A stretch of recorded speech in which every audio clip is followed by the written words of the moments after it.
Сәлем достар, бұл сөйлес өрчінің кезекті шығарылымы және оның жүргізушісі мен Алина. Күннің суығына қарамастан эфирімізге жол сыйлайтын қонағымыз бар. Ол Қазақстан студенттер альянсының директоры, СДУ-дің студенттік өміріне жауапты координатор Шамиль Банкеев. Жағдайыңыз қалай? Жақсы, рахмет, өзіңіз қалайсыз? Керемет.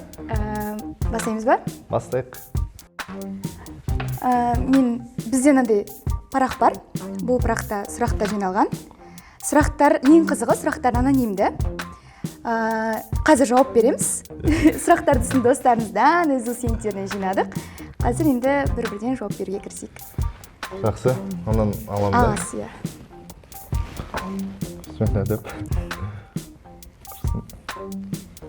Шамиль ағай деген кім дейді? Шамиль ағай деген Сүлеймен Демирел университетінің клубтар координаторы, Қазақстан Республикасы студенттер альянсы деп атыз ғой. Соның Алматы облысы бойынша директор болып табыламын. Сол осындай бір кісі, өзі жастармен жұмыс істеуге жақын, жастарға жақын болған, жастармен әңгімелесуге жақын, сұхбаттасып отыра беретін бір ағай. Рахмет. Енді сізге келесі аша береміз, мына қоя берейін. Қоярыңыз. Шамиль ағай қалай? СДУ-ға қалай келді? СДУ-ға қалай келді? Прям ақшасымен айтайын, тиынмен айтайын ба деп. Былай болады, мен университет бітірдім. Университет бітіріп, енді юридический университет қой. Заң мамандығында оқығаннан кейін, Астанада Казги университеті заң мамандығын бітірдік. Шығамыз енді, әркім менің группамда көп адам прокурор боламыз, КМБшник боламыз, анау боламыз, мынау боламыз. Мен өзіме шешемді мен комитет национальной безопасностьға барып, сол жерде өзімді көрсетемін. В общем, секретный агент боламын деп, сондай ойлар болды да. Құдай қаласа жасаймын деп. Сөйтіп Алматыға келем. Сөйтіп комитет национальной безопасностьқа как раз документ беріп жатқан кезде Сүлеймен Демирел университетінде Сейілхан деген ағайымыз бар. Ол кісімен кезінде Астанада бірге жұмыс істегенбіз. Сол кісі хабарласты, осындай жұмыс бар, Шамиль келесің ба деп. Жақсы деп мен ойланайын, бірақ ағай скорее всего келмеймін деп. Сөйтті, енді КМБ-ға барамын. Прокурор боламын деп. Иә, ойымда мүлдем болған жоқ та, мен СДУ-да келіп, жастар саясатында, жастармен жұмыс істеймін деген. Бірақ өзіме қызық болды әрине. Дегенмен тағдыр не жазған білмейсің ғой, сөйтіп кеттік. Сөйтіп жүрген кезде лағып кеттім, өзім үйде жататын болдым. КМБ-ға барып документ тапсыру керек. КМБ-ға барып документ тапсырамын, кәз деп жата бердім да. И бір моментте, в общем, КМБ-ға желание қайтып қалды. Ойланып. Өйткені достарым бәрі приказдарын күтіп, документтерін жинап өткізе бастады. Мен оны күтетін, уақыт өткізіп, бір жыл күтетін желание болған жоқ, шынымды айтайын. Соң еще магистратура түсу керек болды. Сонда тұрдым да, СДУ деп звондаймын Сейілхан ағай, жұмыс босатма. Шамиль, жұмыс жоқ, орын бос емес. Көрейік, мен қазір ақылдасайын деп сөйтіп ақылдасқан бір кісілермен сөйтіп қайтадан хабарласты, жұмысың бос. Босады, бір жұмыс босады, кел деді. Қуанып кеттім, жақсы онда барайын, келдім. Өзімше болып келдім, мен қазір покажу, аштай аспасайын деп келген кезде атмосфера напряженный болып тұр да СДУ-да. Енді ағайлар күлімсіреп қарсы алды, бәрі барынша күшті болып. Бірақ что-то не то, мен бірдеңе білдірдің бе, мен бірдеңе білдіріп қойдым ба кейін. Сол себебін білгім келді. Не үшін мені өйтіп көт, ештеңе айтпа, ешкім ештеңе айтпа деп. Соң, оказывается, мынандай бір случай болады.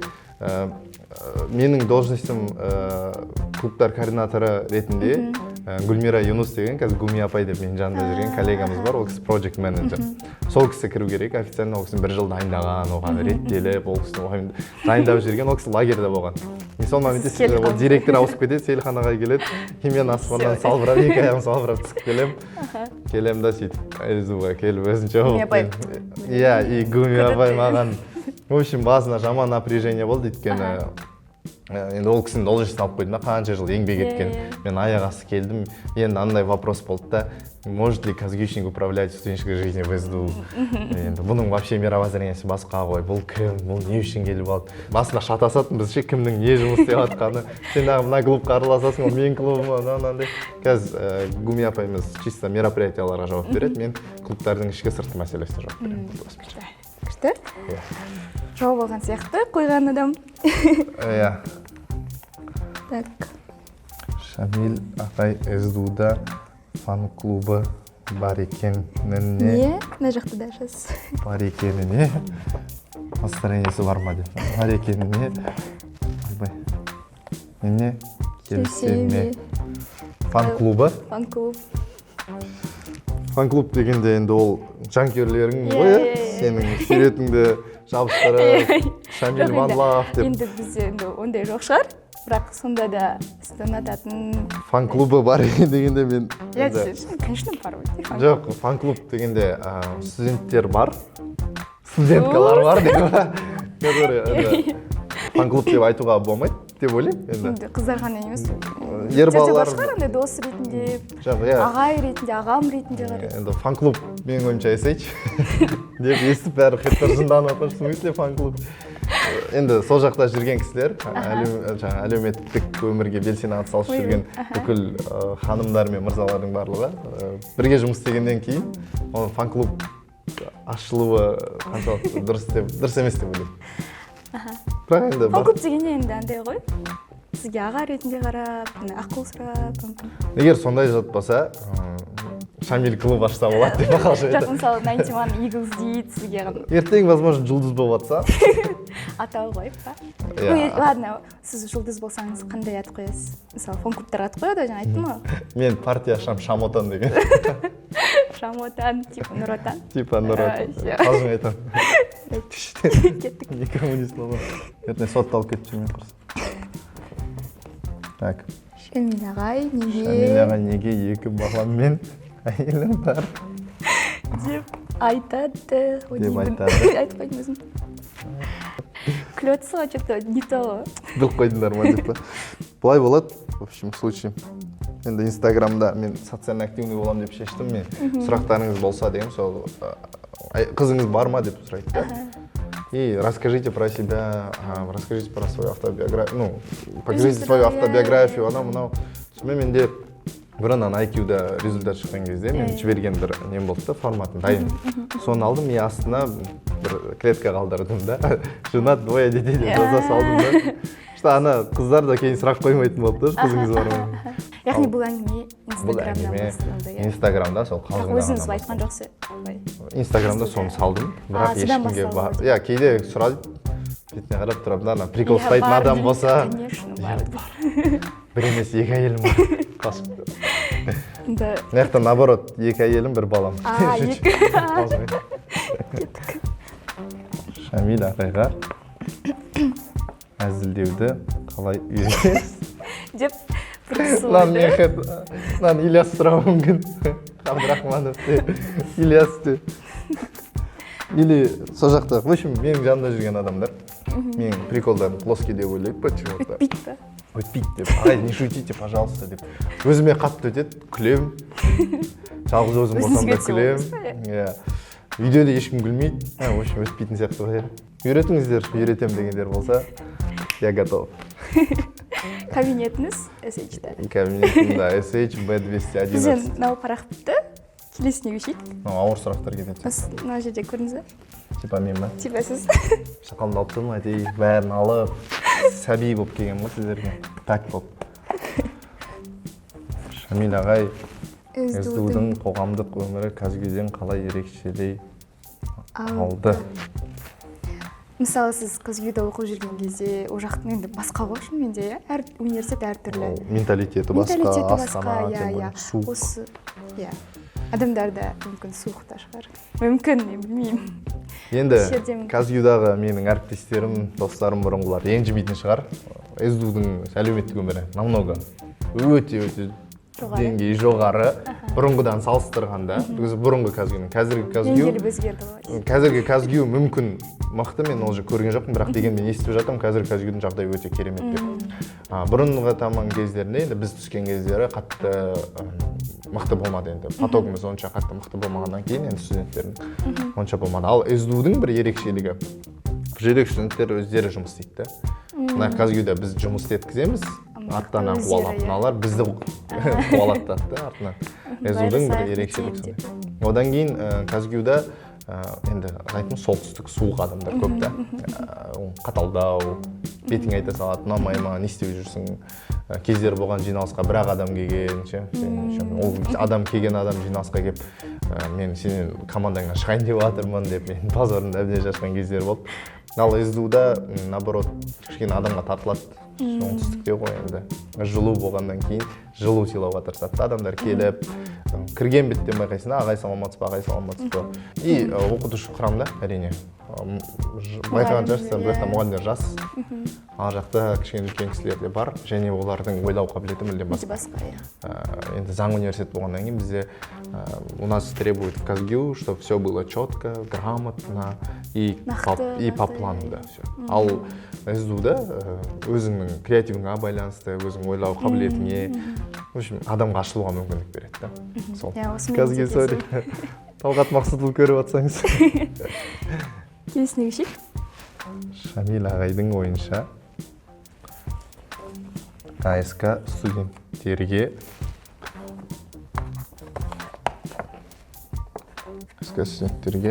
қалай көмектесіп жатыр? Бұл историясын айтып берейінші, мен АСК-ға не үшін келгенімді. Болады ғой, ұзақ болмайды ғой. Альянс студентов Алматинской области деген бұл бір керемет ұйым. Негізі бұның үлкен платформасы, бұл өзге университеттермен жұмыс жасауға мүмкіндік бар. Өйткені сен айтқан кезде, АСК-ның атынан біреуге жазған кезде, міндетті түрде жоғарғы оқу орындары фидбек береді. Міндетті түрде жауап береді. И мен СДУ-ға келген кезде, мен не істей аламын деген ой туды да СДУ-ның студенттері үшін. Қарасам, әрбір ұйымның студенттердің бір дәрежесі бар да. Ол студенттер маған үйрететін дәрежеге емес, студент бола тұра, мен университет бітірсем де маған көп зат мен де үйрене аламын. Иә, мен ол кісілерден көп үйрене аламын деген түсіндім да. И менің түсінгенім бар ғой енді, біреуге үйреткен, өзің үйренгеннен, біреуге үйреткеннен тезірек үйренесің. Мұғалімдік сияқты. СДУ-ның студенттерінің көбісі бір дәрежеге шыққан, өзінің сол дәрежесін басқа біреуге үйрету арқылы олар тезірек дамиды деген бір логика болды. Бір ойым болды. Сөйтіп тұрғанда енді оны жүзеге асыру үшін қалай істесем болады екен, басқа университет Астананы шақырайын, Алматы қаласының университеттерін шақырайын, бірақ менсінбейтін шығар. Кейбіреу танымайды, кейбіреу таниды, кейбіреу енді әркімнің әртүрлі көзқарасы бар. Сол мезетте бір қызық болады, что маған Қазақстан Республикасының студенттер альянсының төрағасы бар, Ильяс Нұрболұлы деген менің бауырым, жақын бауырым, танысым, досым. Сол жігіт басқарып отқаны 3 жылдай ма болды. Сол жігіт менің хабарласады, не істеп жүрсің анама, әңгімелесіп қалдық, сөйтіп проекттерін айтты. Сол кезде менің ойыма бір идея келеді. Алматы облысының студенттер альянсын кім басқарып жатыр дедім. Бір жігіт болған, бірақ қазір жоқ деді. Ол Талдықорған қаласында. И мен ол жігітті іздедім, таптым. Ол мені лақтырып кетті, берем, саған ауыстырамыз документацияны деп ауыстырмай қойды, сол қолын жаптық. Сөйтіп мен Ильясқа хабарластым, өзім ашам, мен төраға болайын деп ше.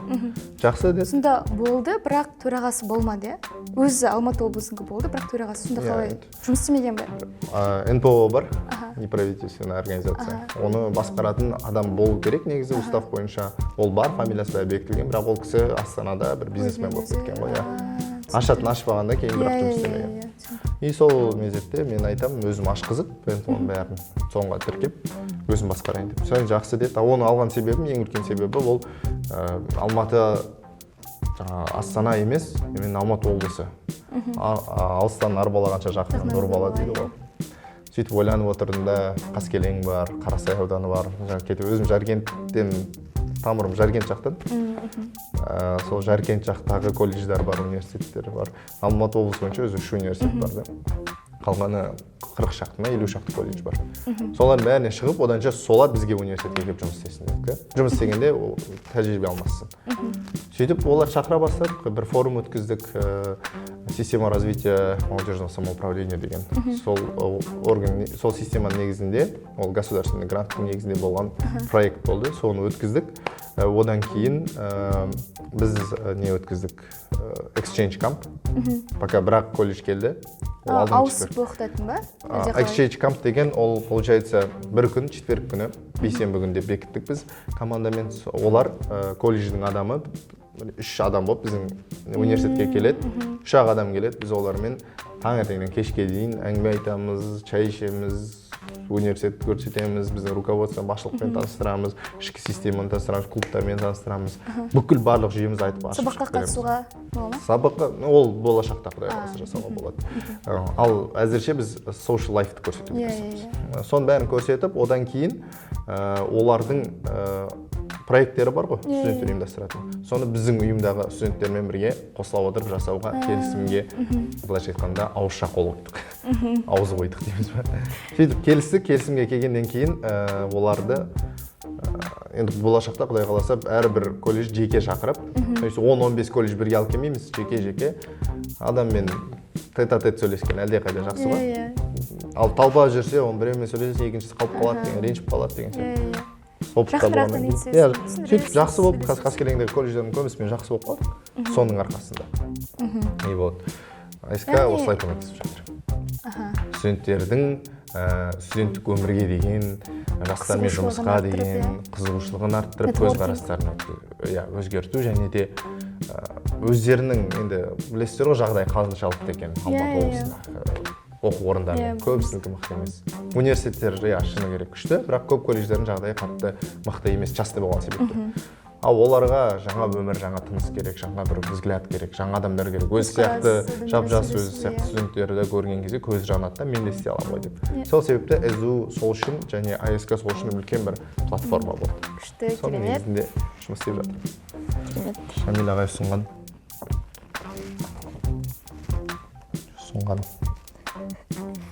студенттік қорды. Смысле? Алғашқы нұсқасы. Қандай еді? Енді осы сұраққа айып болып жатыр да. 40 000 теңге қайда етті деп бәрі. Дорогие студенты деп па? СДУ кезетке кірсеңіздер, сол жақта студенттерге деген бөлім бар. Соны бассаңыздар, студенттік фонд деп тұр. Соны басасыздар, сіздерге бүкіл отчет көрініп тұр. Соны ескеріңіздер. 40 000 теңге не үшін екенін түсіндірмейін, бір алғашқы нұсқасы. Мен келген кезде біздің Сейілхан ағайымыз бар, ол кісінің де идеясына болып жүрген. Кейін Сейілхан аға тоже қолдап жасай бастады. Мен де келіп айттым, ағай, давайте жасайық. Сөйтіп Назарбаев университетінің уставын алып, мен соған енді заңгер болғаннан кейін соған ұқсатып, бізге керектісін алып, керек емесін алдырып, өзіміздің Казгюда да фондта жасауға тырысқанбыз. Соның бәрін қосып, бір үлкен жақсы бір өзімнің ойымша устав жарғы дейді ғой, жасадық, жасап мен басшылық өткіздім, ағайлар ары қарай өздері қорға алып, жоғары қарай кетіп қалған. Негізі менің мақсатым студенттік қор жинаған кезде студенттерге барынша жағдай жасау, жаңағы SH бар, кітапханасы бар, сол жерлерге ремонт жасап, по максимум условия жасап берейік деп ойлағанбыз ғой негізі. Зона комфорта жасайықшы депші ойым болған. Менің мынандай ойым болды, мен қазір түсіндім оның қателескенін. Мен әрбір студенттен, сіздерден 5 000 теңгеден жинаймыз деп ойладым да. Бірінші курстары болсын, үлкен курстары болсын, соның бәрі social life-қа саламыз деп ойладық. Өйткені ол университетке бір взнос ретінде төленетін ақша деп. Оны қалай төлейміз, оны уже руководство өзі шешеді. Кеткен ғой 5 000 теңге болып. 5 000 теңгеміз көз алдыма 40 000 теңге тұрды. Неғып қинап жүрдіңдер жандарым. Сіздерден неге алмаймыз? Себебі сіздердің университетпен отырған бір договорларыңыз, контракттарыңыз бар. Ол жерде біз басқа ақша талап ете алмаймыз. Демек, ол егер университеттен ақша талап етсе, ол заңсыз болып тұр. Егер студент фондқа қатысты болса. А то бізде бар ғой юристтар сөзге тиісетін Аблязовтар на минималках. Вот сондай адамдар бар да. Сондайқын байқау керек. Студенттік қордың алғашқы нұсқасы 5 000 теңге әрбір студенттен жинаймыз, және ол social life-қа тек қана кетеді деп үлкен арман қойып, мен SH-тің ремонтына дейін жасатқызып қойған ғой, сөйтсем қайда. Бірақ ол неге неліктен өзгеріп кетті? Бұл ұзақ әңгіме. Басшылығымыз енді мен моспын ғой сіздердің араңызда. Мен естігенім, сіздердің естігенімді бір-біріңізге жеткізіп отырам. Бұлай болады, негізі университеттің бұған дейінгі жасап жатқан дүниелерінің барлығы екіге бөлінеді университеттің мақсаты. Біреу учебный, сабақ уақытында и сабақтан тыс уақыт. Вне учебный. Университеттің міндеті уақытта жаңағы сабақ уақытындағы бүкіл студенттерге қажетті жаңағы бағдарламалар болсын, бәрін корпусы болсын, барлығын міндетті түрде қамтамасыз ету керек заң бойынша. Ал сабақтан тыс уақыттағы дүниелердің барлығы оларды университет міндетті емес. Ол университеттің өзінің қалауына қарай. Берсе береді, бермесе бермейді. Бермесе social life жоқ, берсе social life бар. Бірақ өзі бір дәрежелі университет болғаннан кейін және Европалық университеттің прототипінде болғаннан кейін social life-ты өздері ақша бөлді. Өзінің қалтасынан бюджет бар, сол бюджеттен миллиондап бөліп отыр. Клубтарға, әрбір шараларға, факультеттің шарасы, біздің жасап жатқан шараларымыз, жатақхананың шаралары, университет өзі бөліп отыр. Бір моментте университет осы фонд пайда болған кезде мен түсіндім, менің ойым, мен субъективті көзқарасым қайтадан айтайын.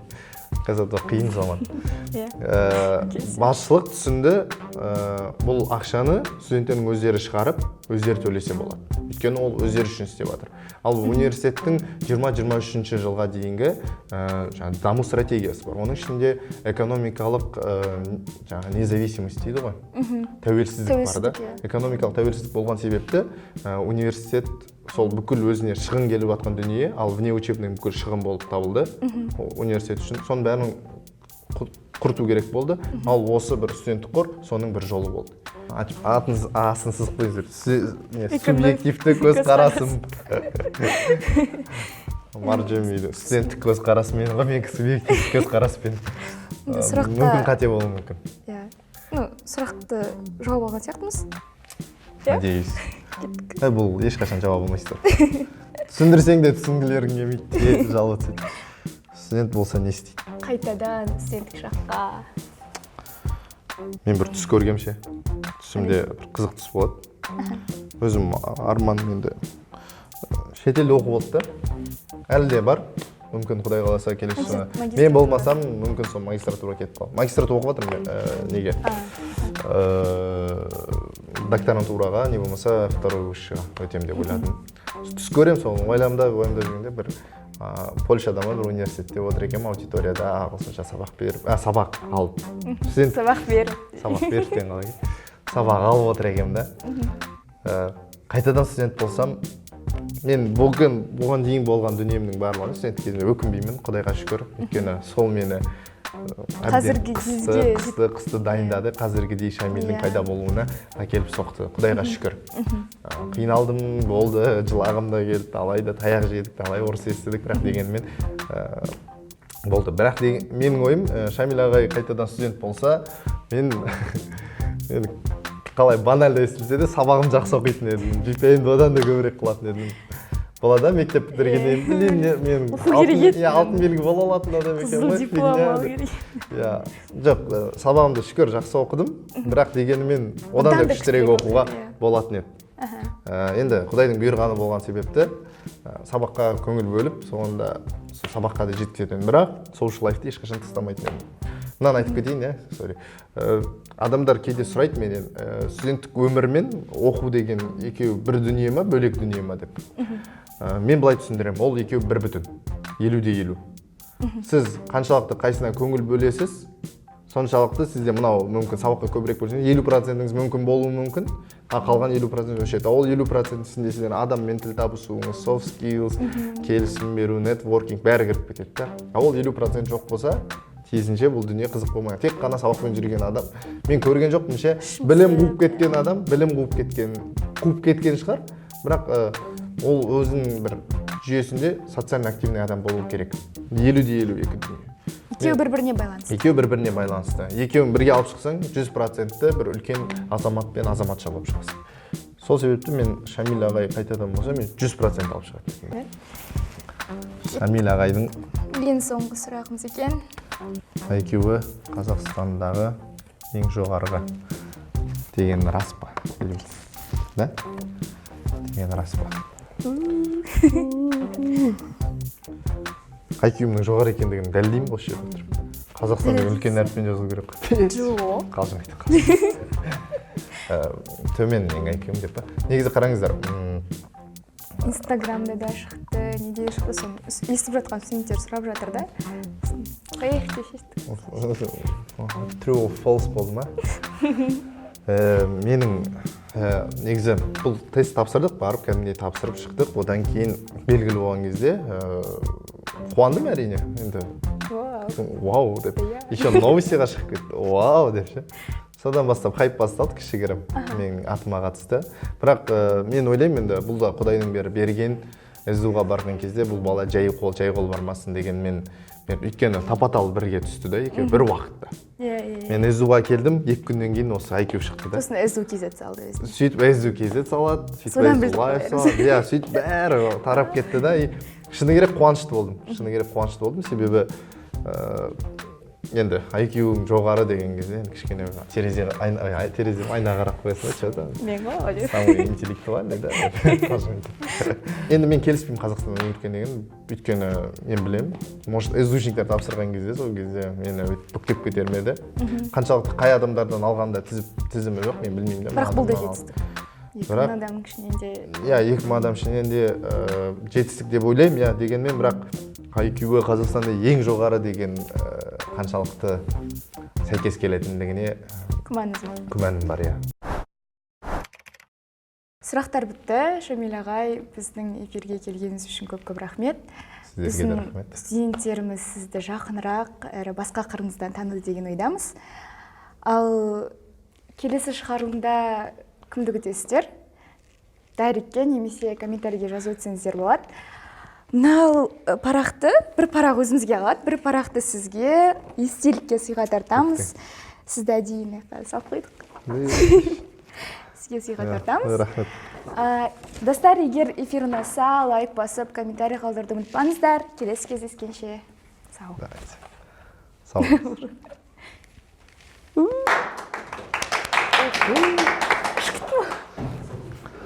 Рахмет ағай. Күшті жауап. Мен білдімше, IQ-дан сұрақ қоятын шын айтам. Соңғы сұрақ болады дедім да IQ-да примерно ше, IQ-ға. Алло, болу керек қой, неужели болмайды?